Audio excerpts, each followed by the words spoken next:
Bonjour et bienvenue à tous dans ce nouvel épisode du Grand Tour du Canada. Nous allons parcourir ensemble cette fois le chemin du roi. Une route historique majeure, la plus ancienne de l'Amérique du Nord. Datant de la Nouvelle-France, lorsqu'une partie du Canada était français. Elle longe le fleuve Saint-Laurent sur 280 km et relie la ville de Québec à la ville de Montréal. Elle traverse 3 régions touristiques. Québec, la Mauricie et la Naudière. Historiquement, la création de ce premier chemin d'une durée de 4 à 6 jours à cheval va donc relier ces deux villes et traverse à l'époque 37 seigneuries. En Nouvelle-France, on distinguait 3 types de routes. Simplement, à l'époque, les routes étaient toutes séparées entre elles. On avait d'abord en premier les chemins royaux et de poste qui étaient faits entretenus par tous les habitants de la seigneurie qui y sont traversés. Les chemins de communication, qui en général étaient des chemins qui reliaient les rangs d'habitation entre eux avec le chemin public, et ensuite les chemins de moulins, qui permettaient d'aller faire moudre le grain. L'objectif principal de la construction de cette route était de permettre le transport des passagers et du courrier. Sur ce chemin, des calèches permettaient de relier les villes et de transporter les premiers voyageurs. On trouvait environ une trentaine d'arrêts sur la route qui permettaient d'y dormir et d'y manger. En hiver, on montait les calèches sur des patins. Les récits de voyage font partie des œuvres littéraires qui ont permis de créer tout un imaginaire autour de ces lieux touristiques. Je vais vous lire une partie du récit du voyageur britannique Isaac Wald à la fin des années 1790, qui publie Voyage au Canada dans les années 1795, 96 et 97 et vante le chemin du roi. On ne trouve point dans toute l'Amérique septentrionale de route aussi commode et aussi bien desservie que celle qui conduit de Québec à Montréal. Des postes sont établis à des distances réglées. Là, des chevaux, des calèches ou des carrioles, suivant la saison, paraissent attendre le voyageur. Chaque maître de poste est tenu d'avoir chez lui 4 calèches relais. Ce que l'on appelle dans le pays un aide de poste, qui est tenu d'avoir un nombre égal de ses voitures et de les fournir au maître de poste, lorsque celui-ci requiert. Quoique les calèches de poste soient lourdes et grossièrement construites, elles ne cahotent pas le voyageur, et elles sont en tout point préférables aux diligences américaines dans lesquelles, si elles n'ont pas eu la précaution de se pourvoir de coussins, on est sûr d'avoir les côtes et les bras meurtris avant d'arriver au terme de son voyage. En 1811, on abandonne les calèches pour les services de diligence, mais déjà circulent depuis plusieurs années les malle-postes qui se mettent à transporter des voyageurs. En été, les voyageurs préfèrent les bateaux à vapeur, ou alors le train. Voici le récit d'un journaliste, Hector Berthelot, en 1884 et 1885, qui publie dans La Patrie de Montréal une série de petits articles, le bon vieux temps, qui racontaient les mœurs et les coutumes des générations qui vécurent à ce moment-là. Il y a 40 ans, un voyage en hiver entre Montréal et Québec n'était pas une petite affaire. Le voyage durait 2 jours et demi, selon l'état de la route. Le service d'hiver entre Montréal et Québec se faisait par la diligence de la Malle, les diligences proprement dites et les voitures extra. Dans la diligence de la Malle, il y avait place pour 6 ou 8 voyageurs. Les autres diligences en contenaient autant. Il n'y avait que les gros bonnets qui voyageaient par extra. L'extra était une carriole traînée par 2 chevaux attelés en flèche. Dans l'extra, les relais étaient moins nombreux et le voyage ne durait pas aussi longtemps que dans les diligences. Le personnage qui se payait le luxe d'un extra était très considéré dans les auberges sur la route. C'était ordinairement un député, un juge ou un gros bonnet du commerce. Il avait le droit de garder toujours le milieu de la route. Lorsqu'il passait quelque part, le conducteur criait aux équipages de cultivateurs « Rangez-vous, laissez passer l'extra !» Les voyageurs, par les diligences, payaient 10 $ pour le passage entre Montréal et Québec. Le coucher, le repas en plus. À 6 h du matin, une trompette se faisait entendre en face de l'hôtel Raseo. C'était le signal du départ de la diligence de la ligne rouge. En 1854, l'arrivée du train, le bateau à vapeur, a été aussi préféré par les voyageurs. Et les critiques sur les diligences font disparaître les transports publics. L'histoire du chemin du roi ne s'arrête pas là. C'est en 1967 où un événement historique majeur fait parler de ce chemin. La visite officielle du général de Gaulle, première visite officielle d'un chef d'État français dans l'ancienne colonie, qui est invité par le Premier ministre du Québec, Daniel Johnson. Pour la petite histoire, cette visite se fait par bateau, en passant par le Saint-Laurent, et permet au président d'éviter le protocole qu'il ferait arriver par voie aérienne par la capitale fédérale du Canada, Ottawa. Ces retrouvailles symboliques franco-québécoises, et non donc franco-canadiennes, sont hautement importantes pour le gouvernement du Québec, mais sont appréhendées par le gouvernement fédéral canadien. De Gaulle prononce un premier discours dans la ville de Québec dans lequel il insiste sur l'identité commune des Français et des Québécois. Pour rejoindre Montréal, il emprunte cette voie historique, le chemin du roi, pour rencontrer les Québécois, et qui est pour lui un choix symbolique qui caractérisait ce chemin fondateur de la Nouvelle-France, et dont la mémoire collective n'avait jusque-là que vaguement retenu l'importance. Dans son discours du 23 novembre 1967, il dit « De Québec jusqu'à Montréal, sur les 250 km de la route longeant le Saint-Laurent, et que les Français canadiens appellent le chemin du roi, parce que jadis, pendant des générations, leur père avait espéré qu'un jour, un chef de l'État français viendrait à parcourir. » Sur les différentes étapes du chemin du roi, il proclame un discours sur l'indépendance du Québec. À Montréal, il est reçu par le maire, Jean Drapeau, et s'adresse du balcon de l'hôtel de ville à une foule enthousiaste. Je vais vous confier un secret que vous ne répéterez pas. Ce soir ici, et tout le long de ma route, je me trouvais dans une atmosphère du même genre que celle de la Libération.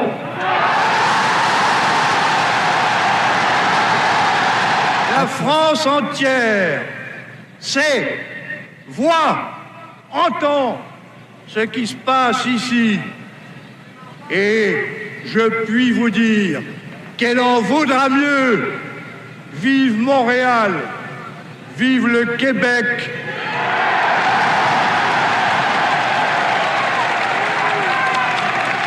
Vive le Québec libre.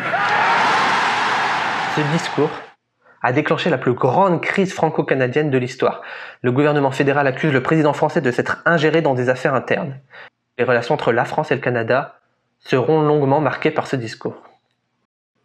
C'est pourquoi cette route historique et majeure a permis de découvrir les plus anciens villages de la Nouvelle-France et devient en 1999 officiellement route touristique.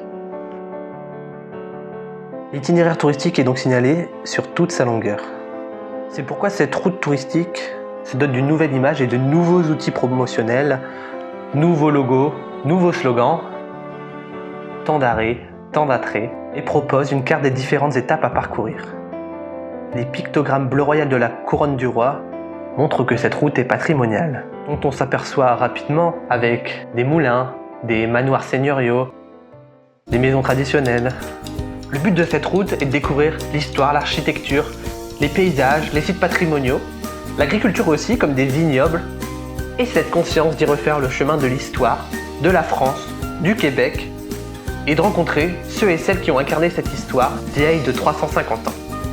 J'ai décidé de parcourir cette route peut-être à un moment les moins adéquats, en plein hiver, en période de Covid, en plein confinement. Malgré le fait que de nombreux sites soient fermés, j'ai pu parcourir cette route et enrichir cet épisode.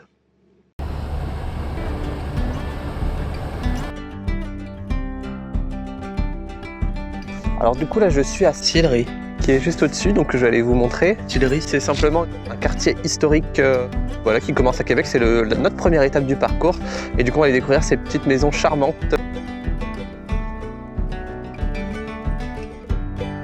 Je viens de rencontrer Benjamin, ça fait 15 minutes, puis il est adorable. C'est un gars adorable, sympathique, et puis vraiment enjoué. Vraiment, un beau gars. On s'est rencontrés dans le vieux Sillery, dans le vieux quartier, là. Puis je l'ai amené dans un beau lieu, les hauteurs de Sillery. Comme on peut voir, là, on est sur les hauteurs de Sillery, on a le fleuve en bas. C'est pas les maisons que je viens voir. Et puis, je l'ai amené faire un tour dans mon spot que j'appelle mon lieu de prédilection, le cimetière derrière, le Mount Herman Cemetery, qui est le premier cimetière jardin au Canada. Puis c'est là que je vais me faire enterrer. Et moi, je suis beaucoup dans la méditation. Je médite tous les jours. C'est-à-dire que je les arbres, la quiétude, la vue sur le fleuve, c'est magnifique. Les enfants viennent jouer dans le cimetière. C'est un lieu de vie, en fait. Ah oui, c'est très vivant, très, très, très vivant. C'est très, très. Fait que c'est pour ça que je viens. Je trouve que c'est drôle à dire, mais le cimetière est très vivant.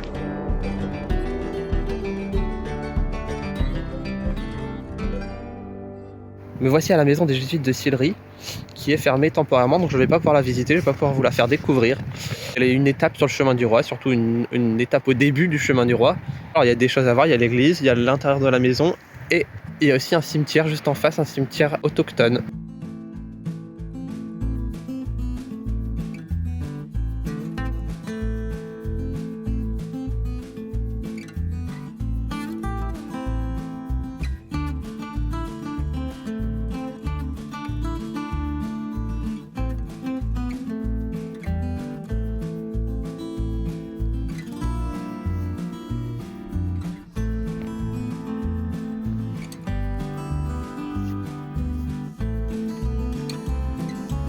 On voit le Saint-Laurent toujours qu'on continue à suivre.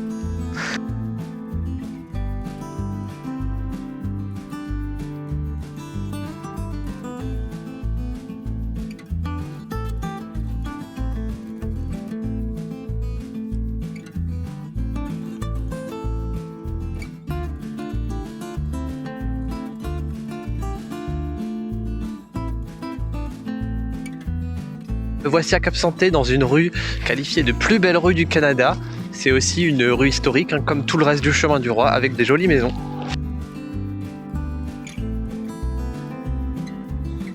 Voilà, on a une vue plus d'ensemble en voiture que... De toute façon ici le trajet est fait pour être fait en voiture.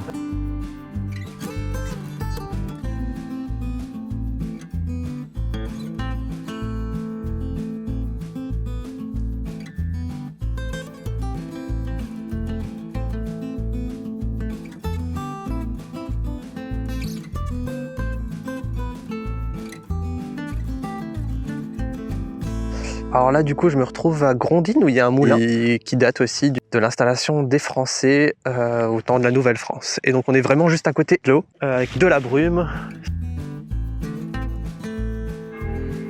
Alors me voilà à Sainte-Anne-de-la-Pérade. Donc, ce qui se passe, c'est qu'ils ont mis des petites cabanes sur l'eau. C'est un peu tard, donc beaucoup de choses sont fermées. On se revoit demain, du coup, pour arriver à la deuxième étape de notre périple, qui se trouve ici.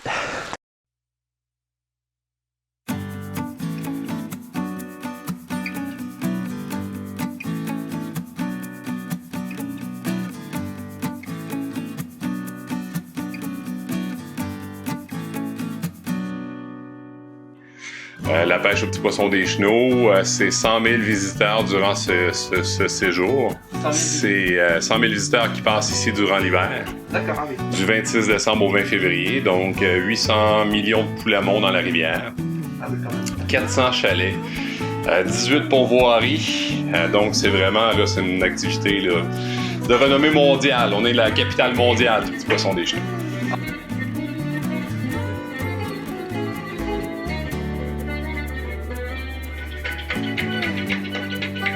Les gens arrêtent ici sur le chemin du roi, bien entendu. C'est l'hiver, donc l'hiver n'a pas beaucoup de choses à faire. Et ça fait en sorte de découvrir, de marcher sur l'eau. Juste de prendre le petit poisson comme ça à volonté aussi, c'est vraiment, vraiment intéressant à faire. Et pas juste la pêche intérieure, mais aussi des activités extérieures comme du patin sur glace, de la marche, du ski de fond, etc. C'est un village dans un village, dans le fond, à découvrir à Sainte-Anne-de-la-Pérade, en plus de la magnifique église là, qui borde notre rivière.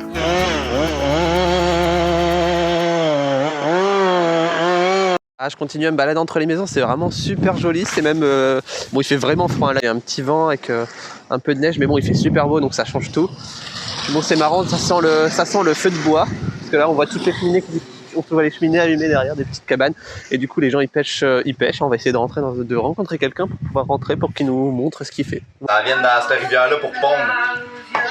Ils partent de Rivière-du-Loup. Ouais. Ils partent de Rivière-du-Loup, puis ils montent jusqu'ici pour venir frayer, dans le fond, venir pondre leurs œufs dans cette rivière-là. D'accord. Puis après ça, ils redescendent jusqu'à Rivière-du-Loup. Ceux qui restent.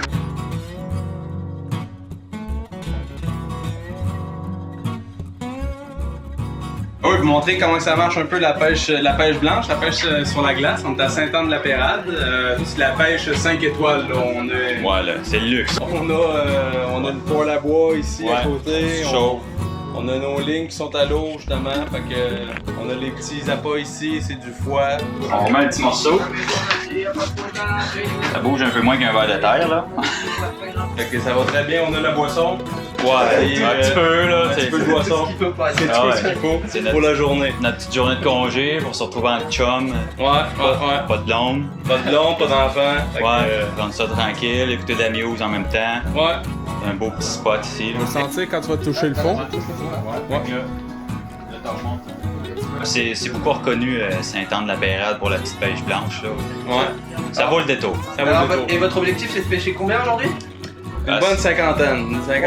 Assez pour se faire un bon souper. Là. Assez pour que nos blondes nous regardent avec les yeux dans les airs. Là. Pas découragés. Ouais. Voilà ma première pêche. La première prise. Ouais. Celle-là, on va le garder, on va le manger à soir.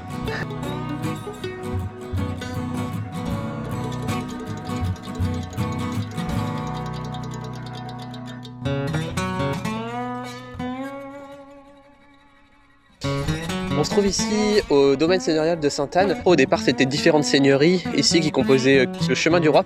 Et en voici une, mais que je ne peux pas visiter puisqu'elle est fermée pour l'hiver.